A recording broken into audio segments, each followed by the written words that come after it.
چند باتیں قابل غور طلب ہیں کہ شیطان اژدہا کی صورت میں کیوں آیا. یعنی اس مقام پہ اس واقعے میں چند باتیں قابل غور طلب ہیں. پہلی بات یہ کہ شیطان اژدہا کی شکل و صورت میں کیوں آیا, کسی اور شکل و صورت میں کیوں نہیں, اژدہا کی صورت میں کیوں؟ وہ تو مختلف شکل اختیار کر سکتا ہے, پھر اژدہا کی شکل و صورت میں کیوں؟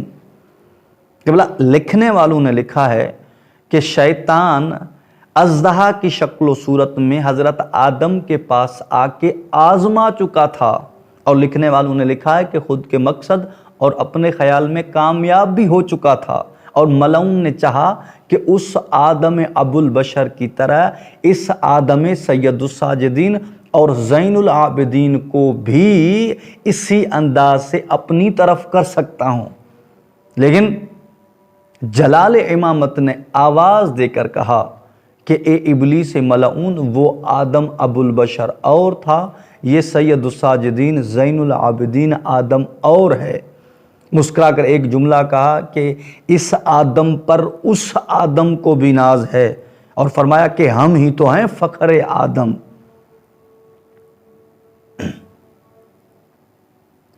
امام علیہ السلام نے ابلیس ملعون سے کہا کہ اے ابلیس, تو نے خود خدا سے کہا تھا نا کہ اے پروردگارا, اے خدایا, میں تمہارے مخلص بندوں کو گمراہ کر ہی نہیں سکتا, میں تمہارے مخلص بندوں کو نقصان پہنچا ہی نہیں سکتا, تو یہاں کس لیے آیا ہے؟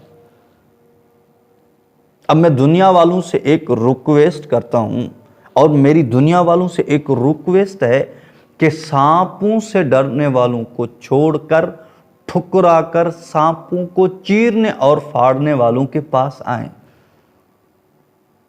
قبلہ شیطان کی چال سے سمجھنا چاہیے کہ شیطان اللہ کے مخلص بندوں کو گمراہ کر ہی نہیں سکتا. شیطان کا اژدہا کی شکل و صورت میں آنا امام علیہ السلام کے بارے میں شیطان نے سوچا تھا کہ اس انداز سے, اس طرح, یعنی اس شکل و صورت میں آنے سے امام علیہ السلام اپنی نماز توڑ دیں گے.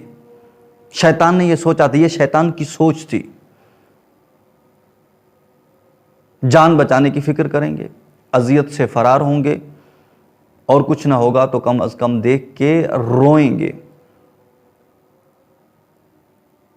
تاریخ ایک جملہ دینے لگا ہوں کہ سانپوں کو دیکھ کر رونے والے اور ہوتے ہیں, سانپوں کو چیر کر پھاڑ کے دو حصوں میں تقسیم کرنے والے اور ہوتے ہیں.